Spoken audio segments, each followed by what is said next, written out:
I'm here with Gary McKinnon, and we're here to talk about his possible extradition to the United States for some hacking that he's done, and some investigation he's also done on the part of UFOs and disclosure. So, Gary, maybe you can tell me what it is that the U.S. government is really sort of on about in regard to you, and your perspective on it. The main thing that concerns me, I've made full and frank admissions all the way down to police interviews that yes, I did obtain unauthorized access to these systems. But they're piling on these ridiculous damage claims.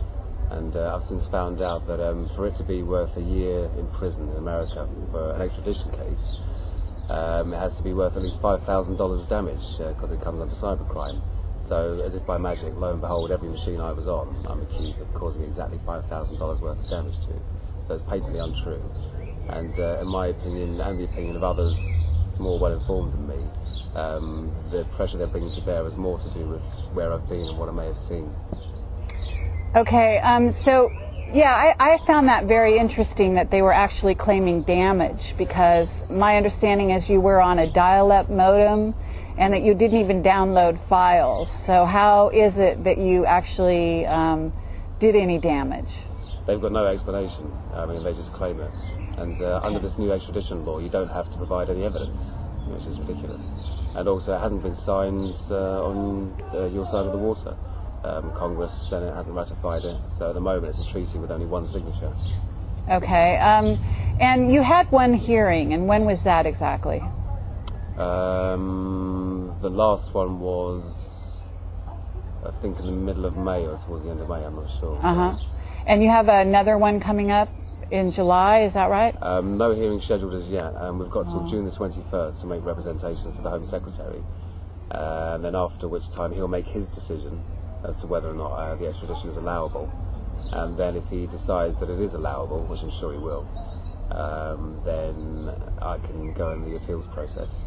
Okay, and so once you're in the appeals process, you're still safe over here, so to speak, in terms of they actually can't do anything to you yet. Is that right? That's correct. Yeah, I mean, I've been on bail now, £5,000 security for months and months, and since before that, well, for 4 years since the arrest. So for 4 years, yeah, you've been March on. 2002, they arrested me. Wow. Okay. So maybe you could explain exactly what you're in for, or up for, I guess might be a better word. Apparently, it's 7 counts of intentional malicious damage and unauthorized access, each count carrying 10 years maximum each. And previously, the American government had tried to do some deals with me, whereby they said, if you don't force us to go through extradition and just come across of your own free will, then we'll give you only 3 to 4 years in prison, most of which you can serve in your own country after the first 6 months or 12 months. I said, fine, that sounds great, give me that in writing. Guess what happened? I didn't get it in writing. So I said no to the various deal offers. So it looks like on paper, they said to me, if you don't accept the deal, we'll prosecute you to the max. That's a verbatim quote from Ed Gibson, who was the attaché of the US Embassy in London at the time. And to me, that's not a deal. A deal is something arrived at after reasonable discussion between 2 or more parties. Absolutely. Not saying, here it is, if you don't take it, we'll prosecute you to the max. So yeah, I think they do want to try and push for the full 60, 70 years in prison, which is ridiculous considering they had blank passwords and there was no passwords. Right. So let's get into that a little bit. You basically, I don't know if you want me to use the word hack. I don't know if you consider yourself a hacker or did at the time. I never did consider myself a hacker at the time. And also basically all I was doing, because it was an administrator level account, let's not forget, with full control of the local machine, with a blank password. So it was almost like logging on. So let's back up one minute here, and exactly what were you looking for when you were doing this? At first I was looking for anything to do with UFOs. As I got more into the subject and listened to more serious talk and discussion about the subject, and was introduced to the Disclosure Project, and realised that there were 400 witness testimonials from people that had worked from everything in civilian air traffic control up to military radar operators, right up to men and women in charge of whether or not to launch nuclear missiles. I thought, these are surely credible people. And the whole suppressed technology thing of it, which kind of grabbed my humanitarian side. I thought, crikey, we're having wars over oil, we're burning fossil fuels, polluting the environment.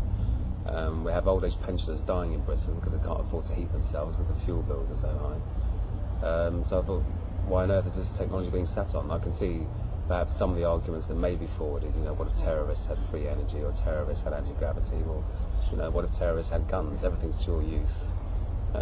Sure. Yeah, if you protect it, make it tamper-proof, anything, but just get it out to the public, because surely everyone should have it.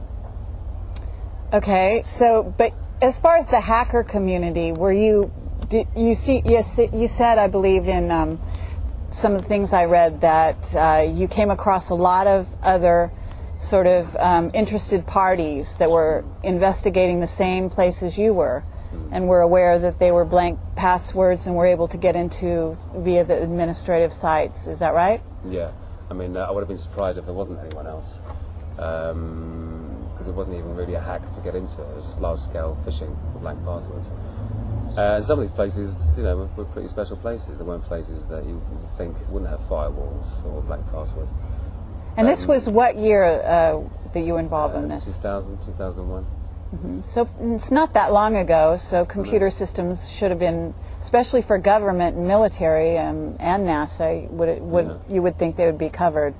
Absolutely. For things like that. In fact, I think they're supposed to be federal guidelines, Mm-hmm. So in a way, you did them a favor. Isn't that true? Yeah, you could look at it like that, because I'm sure, the other connections that were there, Turkey, Holland, Germany, all across the world, you see the IP address list of who's connected to the machine, then you can look it up and find out which countries they're in, and even which businesses own the IPs. And I don't know whether that was foreign governments. It could have been Al Qaeda, or it could have been someone else just like me who's just snooping around. Who knows? That's a very interesting point. So you've got these administrators basically that got found out because of what you did,